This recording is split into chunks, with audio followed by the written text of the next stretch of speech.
Hello. Today we are going to discuss the second part of chapter section 11.5. This is chapter 11, analysis of algorithm efficiency. Section 11.5 is application analysis of algorithm efficiency 2. So this is the part 2 of that section. In the last day we covered part 1, so let's go to part 2. This is a continuation of the section. First, we are going to discuss an example. Last time we learned binary search. This example is related to the binary search. Let me read the example. This example is about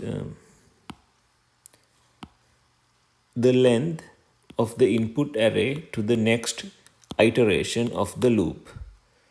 Alright, so we are going to find an equation or maybe mathematical representation for the length of the input array to the next iteration of the loop. Alright, so I will explain everything very soon.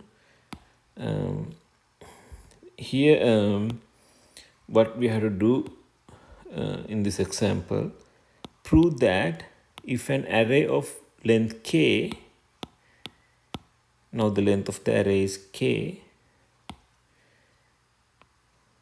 is input to the while loop of the binary search algorithm, then after one successful iteration of the loop, the input to the next iteration is an array of length at most k over 2 the floor function. Okay, k over 2 the floor function of k over 2. All right. This is an easy example. This is the solution. Consider what occurs when an array of length k is input to the while loop in the case where a does not equal to a of mid. Let's say this is the array you have right now. So this is the array you have right now. This is the start element a bottom, and then this is the end a top. This is the start,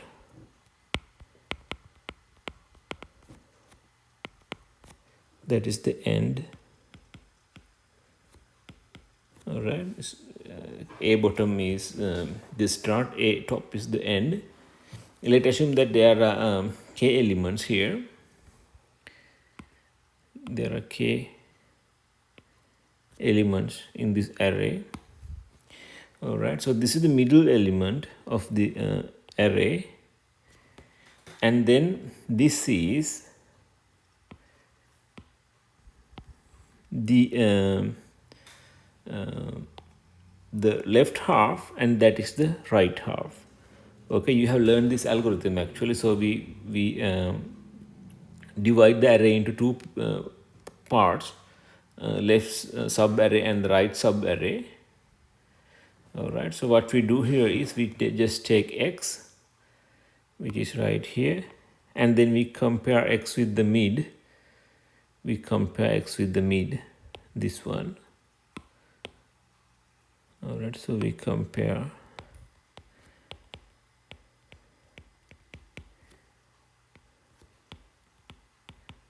x with a of mid.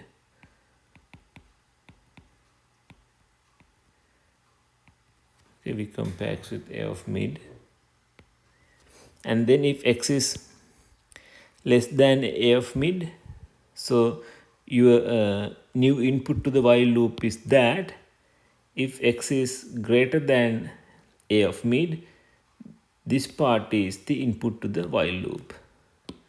Okay, so that we have learned in the previous class. All right, now then I say since the input array has length k, the value of the mid depends on whether k is odd or even. That's true, right? Depending on whether k is odd or even, the length will change. okay, the length will change. All right, now we are going to consider both cases, odd and even. In both cases, we match up array elements with the integers from 1 to k, analyze the length of the left and right subarrays. All right, the first case is case odd, and then the next is k is even. There are two cases. K can be odd, k can be even. All right. When k is odd, here we say both left and right subarrays have length k over 2 the flow function. When k is even, the left subarray has length that, and the right subarray has length this. All right, so that's what we're going to show right here in this slide. Let's say k is odd in the first case. Okay, so you can assume k is something like 5. Let's say k is something like 5, which is odd. And then you have these elements like 1, 2, 3, 4, and 5.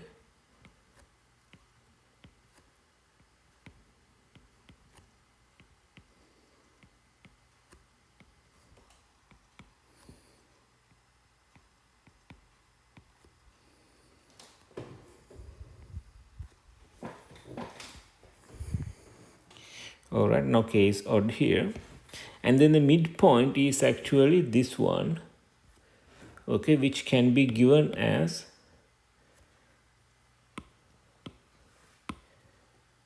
um, 3 equals 1 plus 5 divided by 2. Okay, you just add this to that and then divide by 2. So you get this. All right, so the mid element is actually in that case. This is something like k. This is just 1. So this is k plus 1 over 2, which is given right here.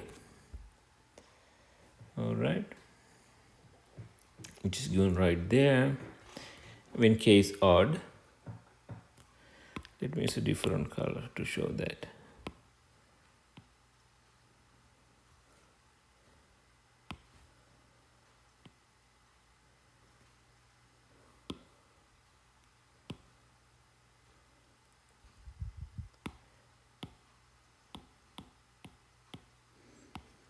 This is 1, this is k plus 1 over 2, this is just k, so that is that. All right, now since this is k plus 1 over 2, this is k plus 1 over 2 minus 1, this is k plus 1 over 2 plus 1. All right, so this is the end and this is the start, so you can understand the rest. All right, now I'm going to compute length of that. I'm going to compute length of this part. Okay, the length of that part. Length of that part is actually that is the length. So this is starting with 1. You can count 1, 2, 3, 4, 5, 6 like that. Then this is the last element. So which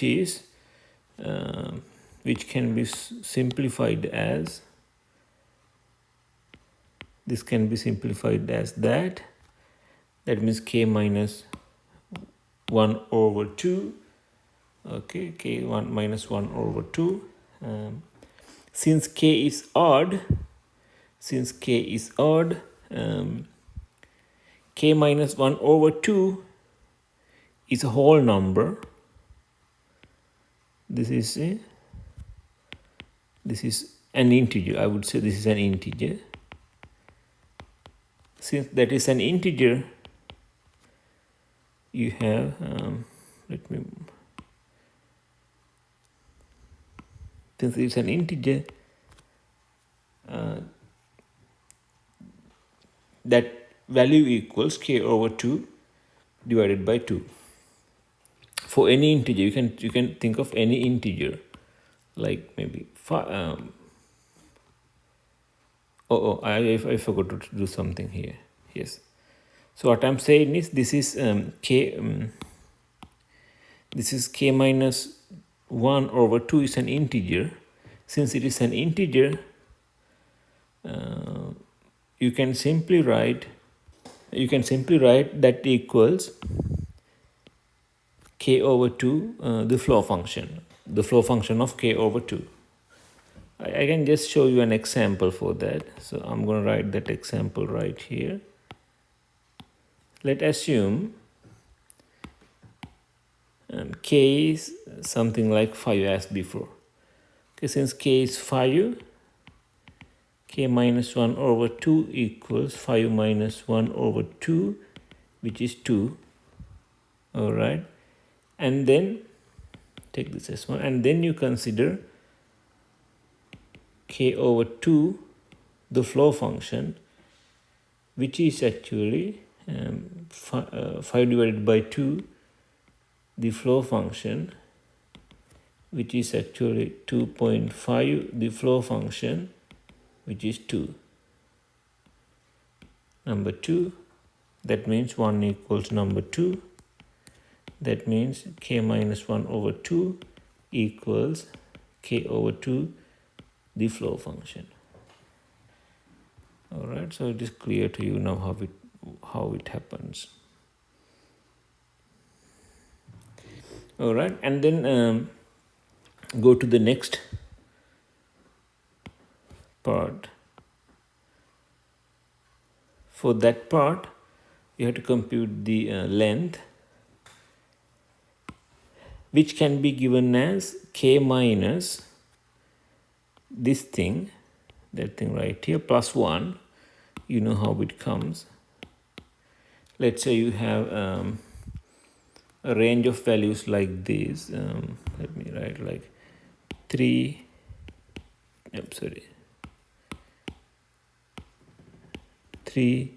4, 5. So how many numbers are there? Are 3 numbers, right? There are 3 numbers. There are 3 numbers. This number 3 can be given as 5 minus 3 plus 1, which is 3, right? 5 minus 3 plus 1. That means this minus that. Then you have to put plus 1. The same thing right here. Let me mark how this comes. It is right here. It's something like that. Let me put as an example. This is an example. All right. So it is clear to you.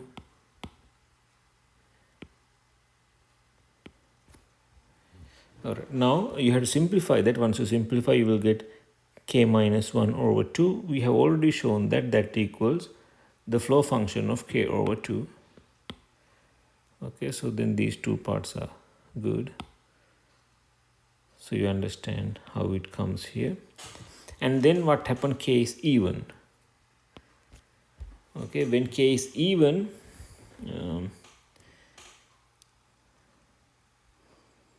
give me a second.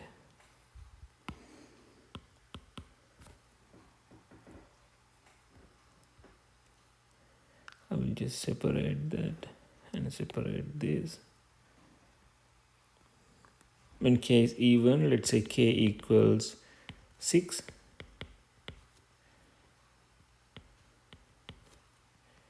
All right, the numbers are like this now.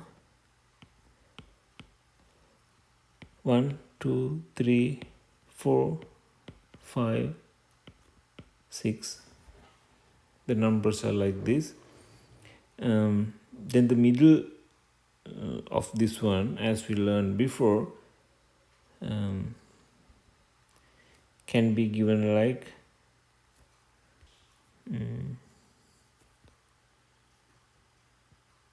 6 plus 1 over 2, and the floor function, we have learned this in the previous section.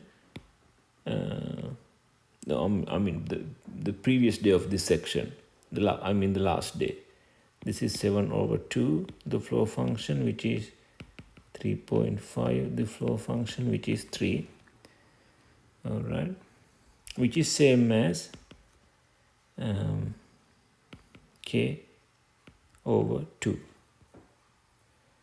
All right, so this is how we get mid. Let me mark as mid equals that.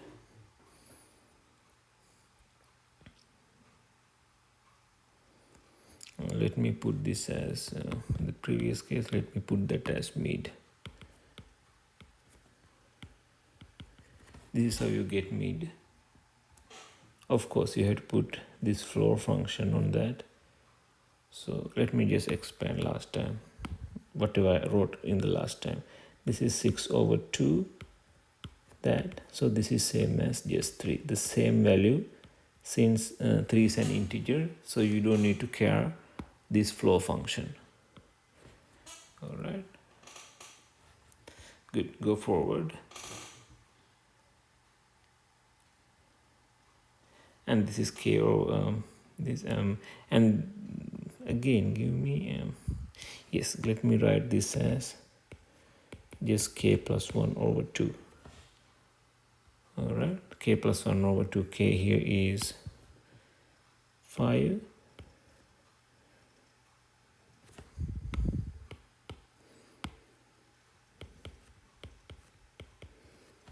All right, so here we have k over 2 as the mid.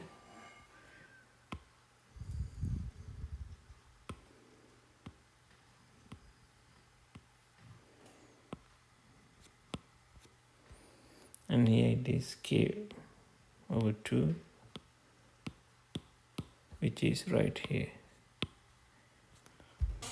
All right, so you recognized the mid of this array, and then you have to get the left sub array, which is right here.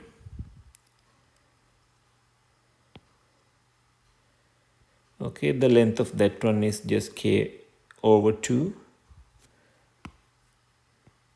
minus 1. K over 2 minus 1 is given like this, because k since k is even, k over 2 is same as k over 2 of the floor function. Since k is even, k over 2 is an integer. Let me mark here. This is an integer. Then it is same as k over 2 of the floor function. Okay, so this is clear in that case.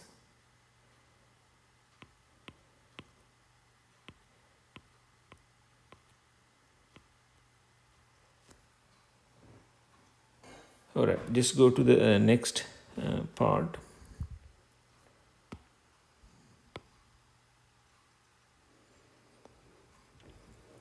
Now you have to compute how many numbers are there. So you can use the same argument like before. So you can just write like k minus that plus 1, k minus that plus 1.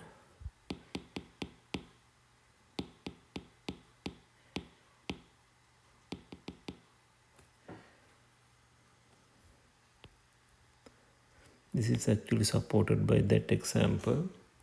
And then this can be simplified as k over 2. Since it is k over 2, which is an integer here. Since it is an integer, the floor function of an integer is same as the given number. The floor function of an integer is same as the integer, which is the given number. All right, so it is clear to you. When k is odd, this number is same as that number. When k is even, this number is not same as that number. See, they are different, but when k was odd, they were same. When k is even, they are not.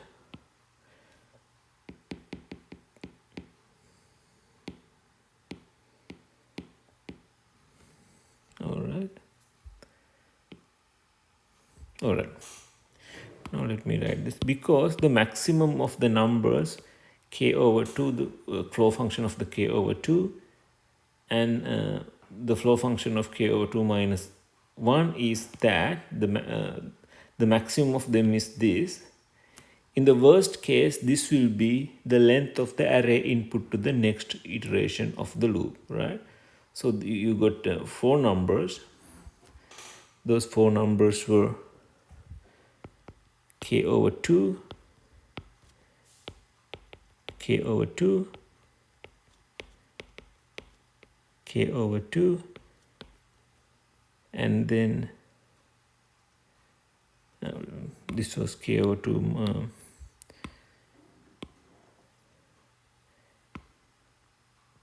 minus 1, and then k over 2.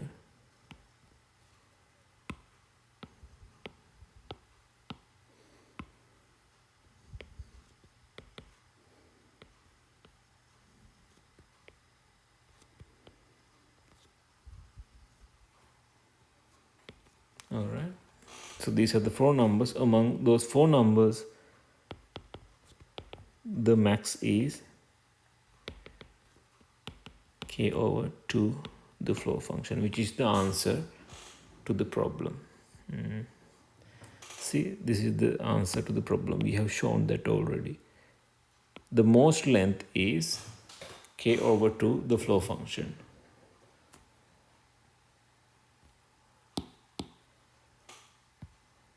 All right.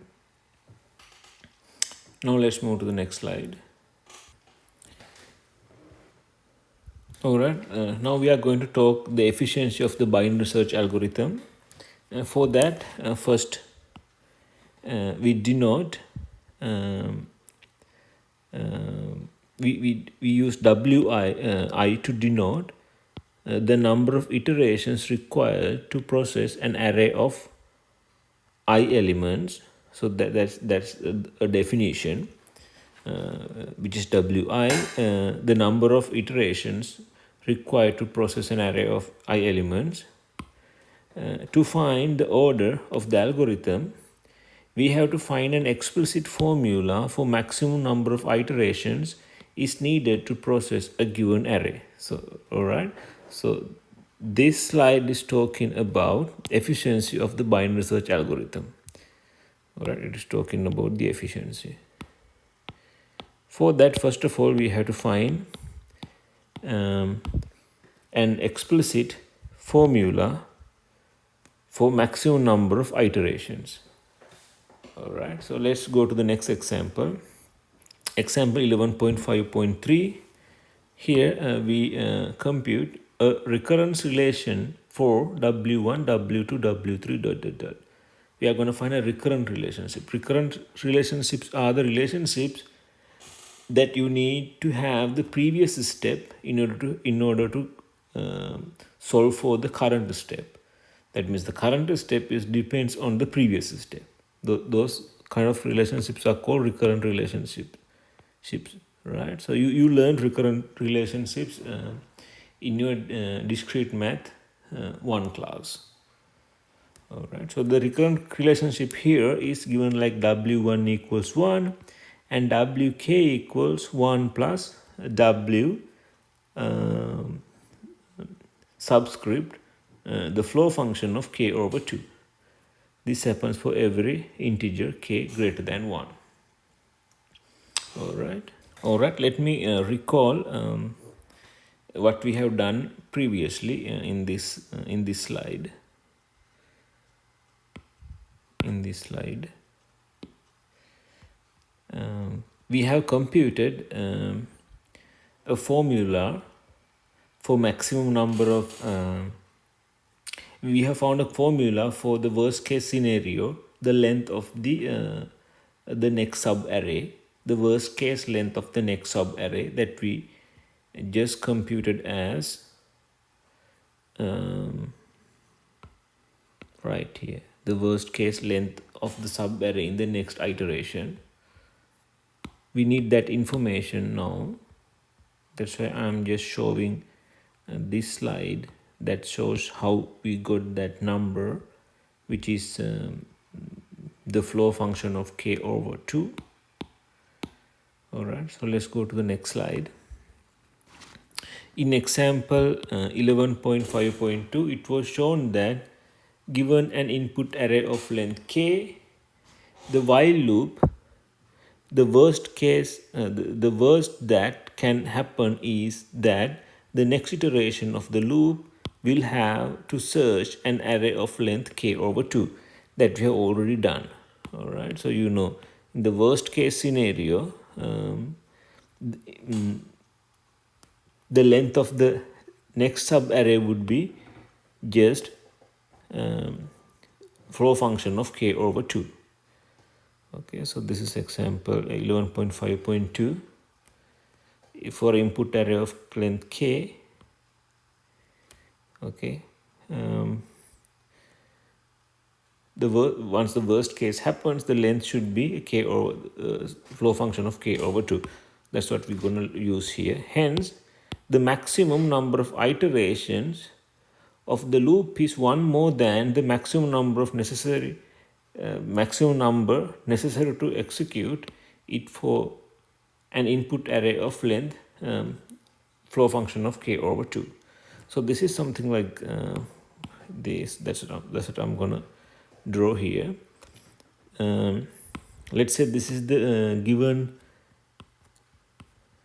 array to you. All right. Now in the next step, let's say this is the current step.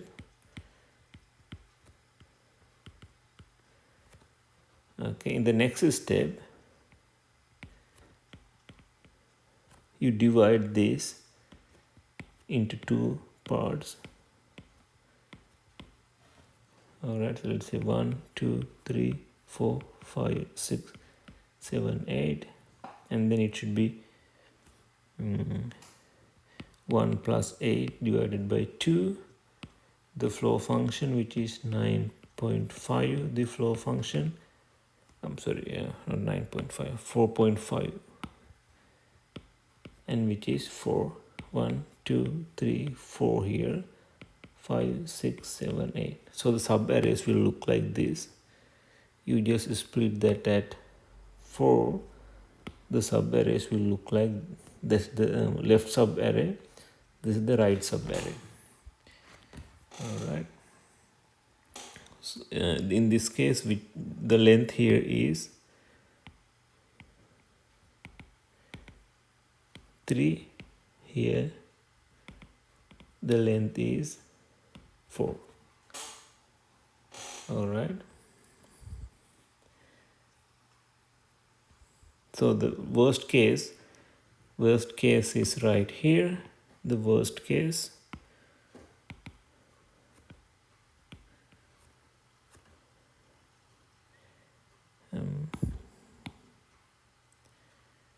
Let me.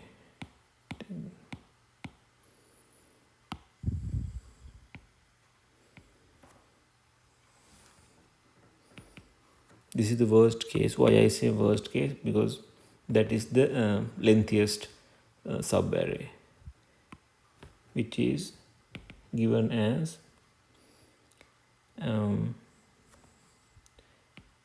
8 over 2, the flow function, which is also given like k over 2, the flow function. All right, which is exactly right here. See?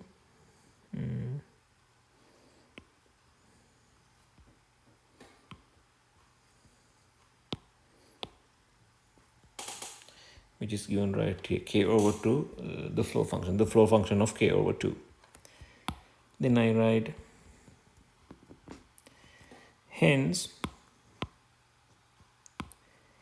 the maximum number of iterations of the loop is one more than the maximum number of iterations necessary to execute an input array of k over 2 of the k over 2 the flow function. That means once you split that into two pieces, once you split into two pieces,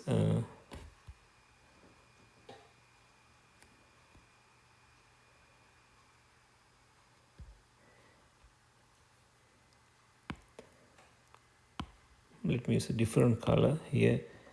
Maximum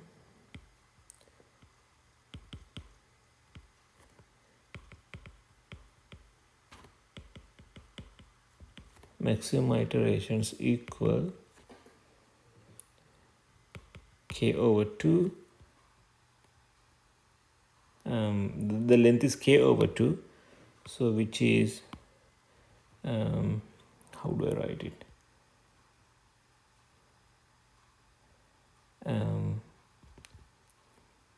Give me a second. I would write it as maximum iterations equals 1 plus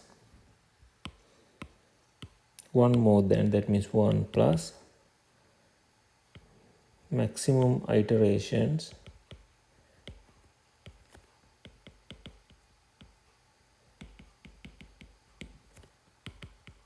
to execute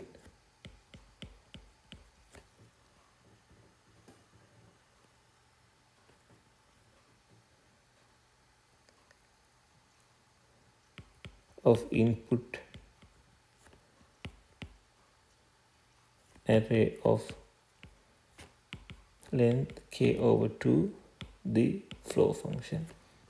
Okay, that means you just split this into two sub arrays. You just split that into two sub arrays. The maximum number of iteration for the current step equals maximum number of iterations required for that, plus there should be one comparison you done here, one comparison, that in that comparison you just check whether input variable, that is x, equal to 4, less than 4 or greater than 4. So that comparison is there, and that means that adds one iteration. This number of iterations here, which is 1 plus number of iterations to process the next sub array.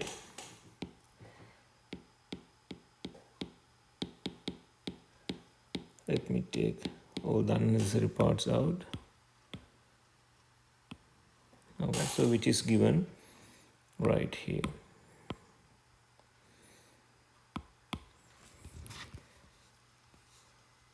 The maximum number of iterations of the loop is one more than the maximum number of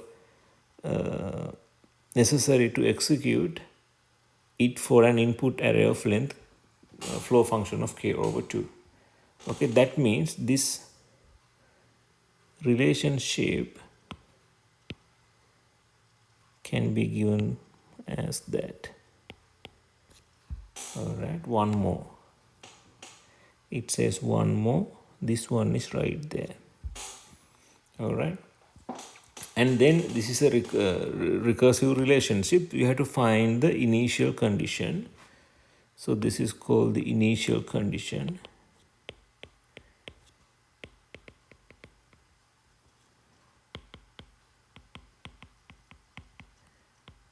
This is called the initial condition.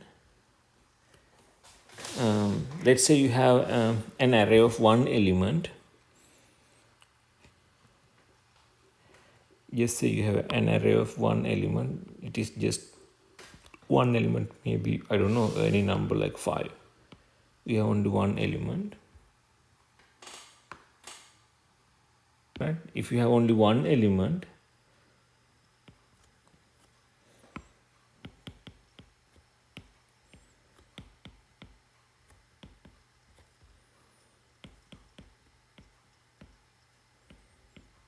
then what happen is in the while loop, top equals bottom. Okay, in the while loop, top equals bottom. you can remember the algorithm. Today I don't have it in this class note. I gave this algorithm in the last class. You can just find the algorithm there. In that algorithm, there's a condition called top equals bottom. If you have just one element, top and bottom are both the same element. Okay, so this is top of the array. At the same time, this is the bottom of the array.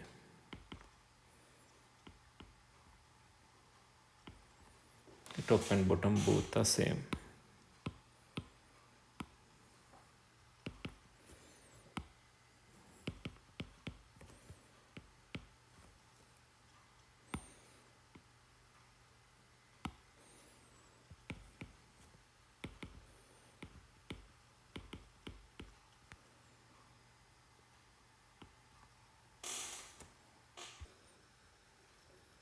Sorry, bad spelling.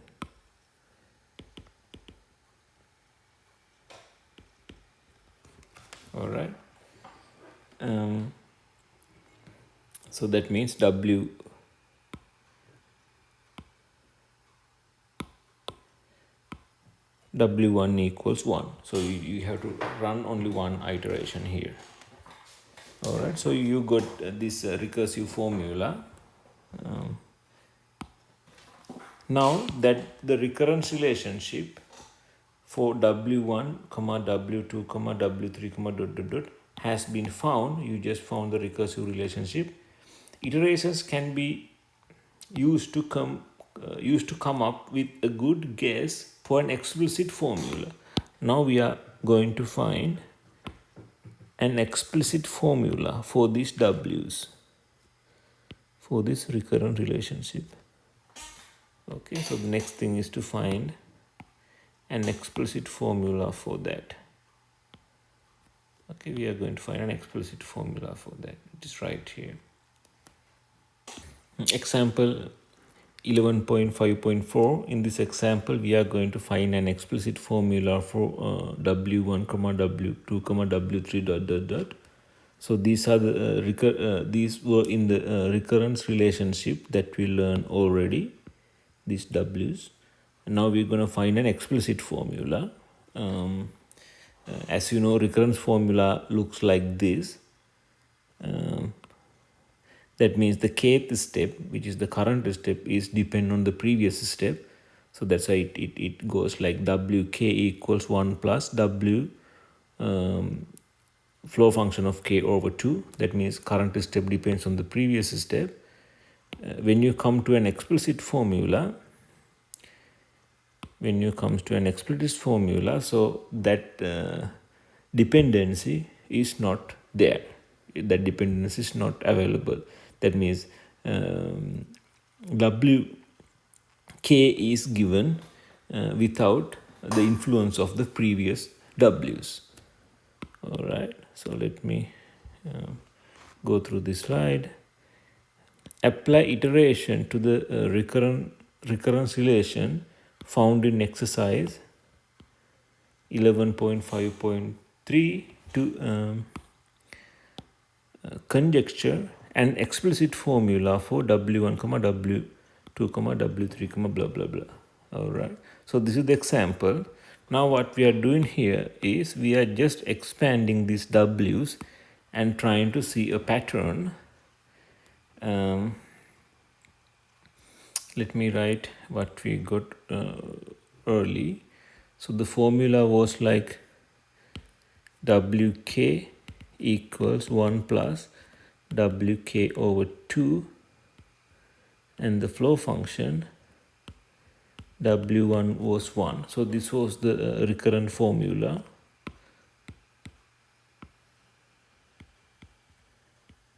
Okay, this was the recurrent formula. Now we are going to find an explicit formula for this. So you first write W1 equals 1, and then W2 equals 1 plus 2 over 2. 2 over 2 comes from here. This is 1, 2 over 2. The flow function is just 1. So that means W1 is 1. This W1 equals that. Okay, then you get it as 2, and then W3 is 1 plus W, flow function of 3 over 2. Flow function of 3 over 2 is 1. This W1 is again from that.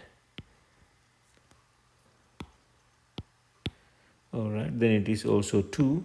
It is also 2. And now we go to the next W, which is W4, which is 1 plus W, flow function 4 over 2. Here you get W2, which is right here.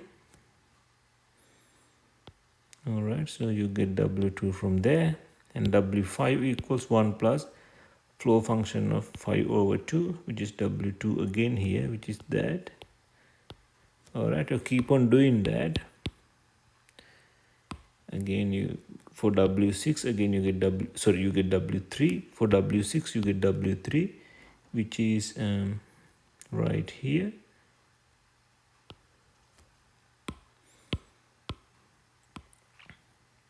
And you just expand terms like this.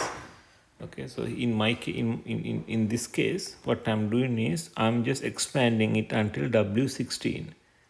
All right, W16 was just 5. W16 was 5. Now I'm going to find a pattern here. This is 1.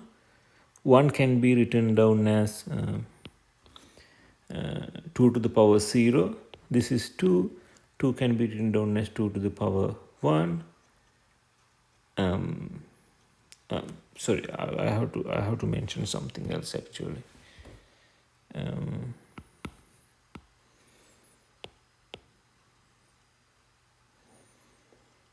How do I show it? Let me use a different highlighter. That relates to this. All right. Let me use a different color. That relates to this.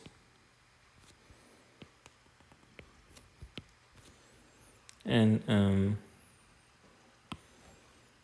this relates to that.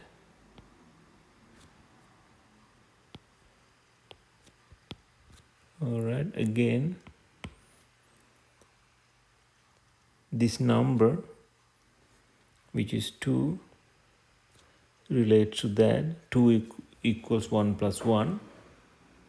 And then this relates to that. These 2 can be given like 2 to the power 1. And thereafter this is 3, which relates to that. 3 equals 2 plus 1. And this is 4, which relates to that. All right. And then this is 4, which relates to that. 4 equals 3 plus 1. 8, which is right here, which relates to that. And then this relates to that. And this relates to this. Now I'm going to show you a pattern here.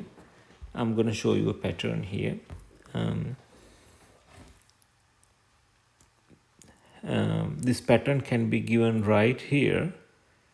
That pattern can be given right here.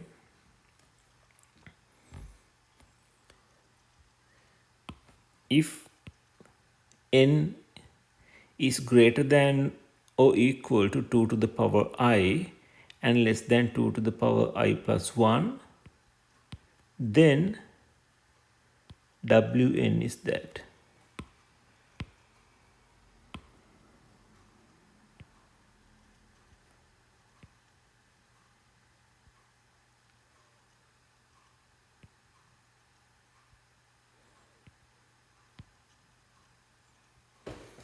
All right, so this is what I have shown here. These green parts are related to these, above green parts are related to that. Here the black parts are related to this.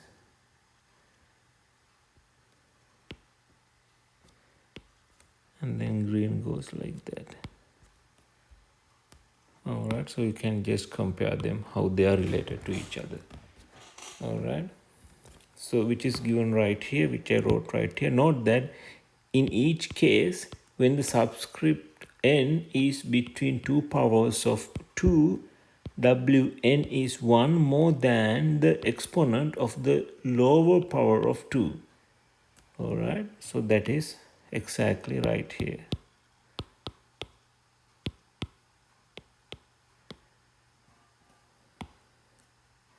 That is exactly written right here. So let me highlight this.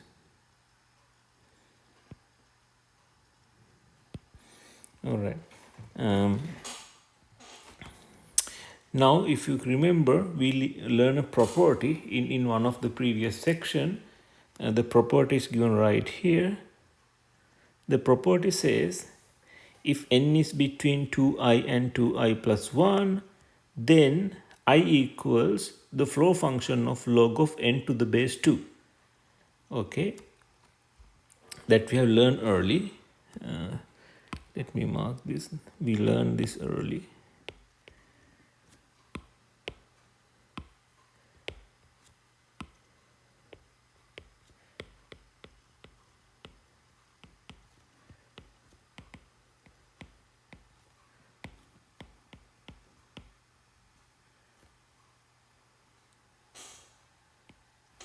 All right, then you can use the same argument, so for the same result for this part.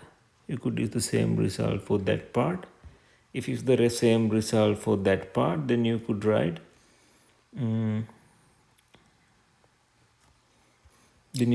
I equals log flow function of log of n to the base 2, which is I if you use that property. So you can replace give me a second, Wn. The Wn should be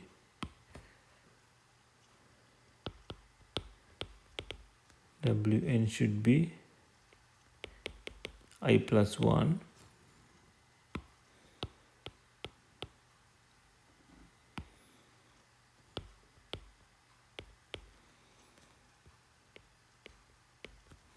okay. Here I should be right here.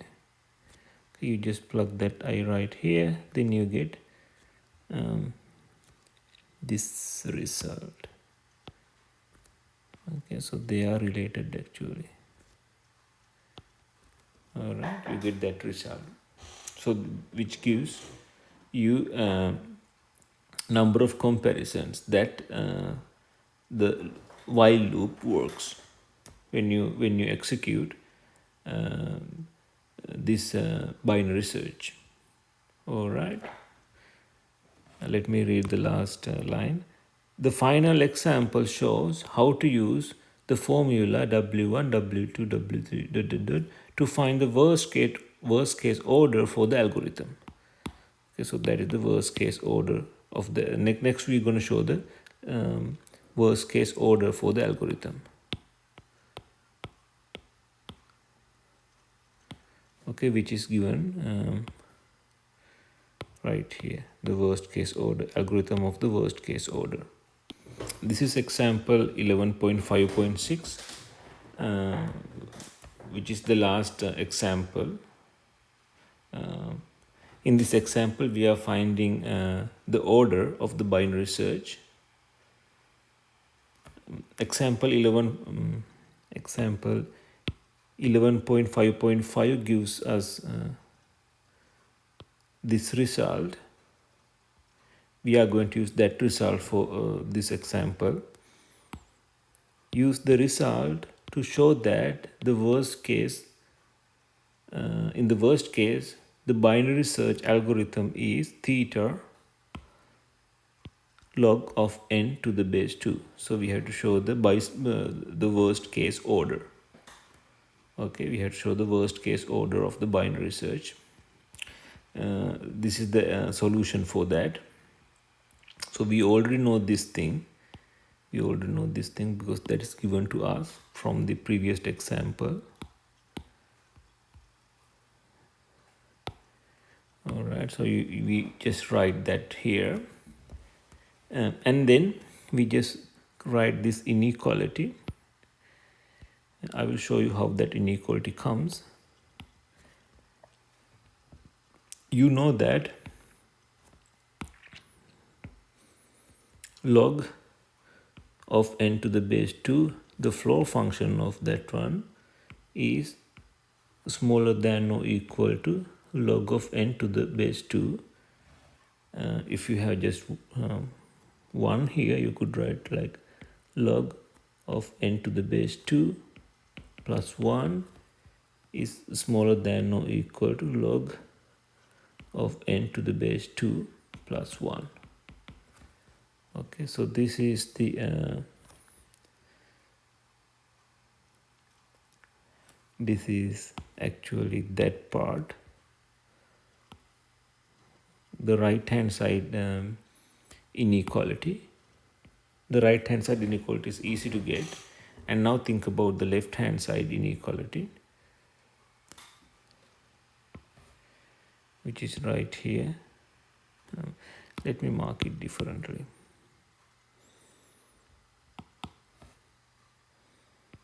This is left, and I'm sorry, the yellow is right.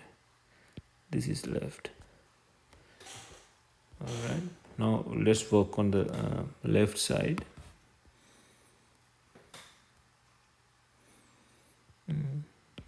Log of n to the base 2 and the floor function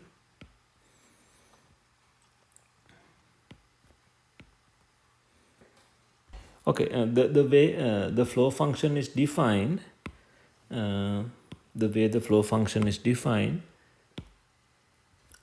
you could say, let me use a general term. You could say, let's say some x. You could say x minus the floor function of x is less than or equal to 1. That is how the floor function is defined. As an example, say x equals any number you like, maybe 7.7. Then 7.7 minus the floor function of 7.7, which is 7.7 minus 7, which is 0.7. Okay, which is less than or equal to less than 1, which is less than 1. This result is always true. This result is always true. All right, I have shown that by an example. Now we use the same result to show log of this relationship for log of n to the base 2. Now what I write here is I just replace x by log of n to the base 2. Then I could write log of n to the base 2 minus log of n to the base 2, the floor function of that, which is less than or equal to 1. All right, and then you could write the same thing as log of n to the base 2 less than or equal log of n to the base 2, the floor function, plus 1. Okay, that is actually the blue part right here. That is actually the blue part, which is right here.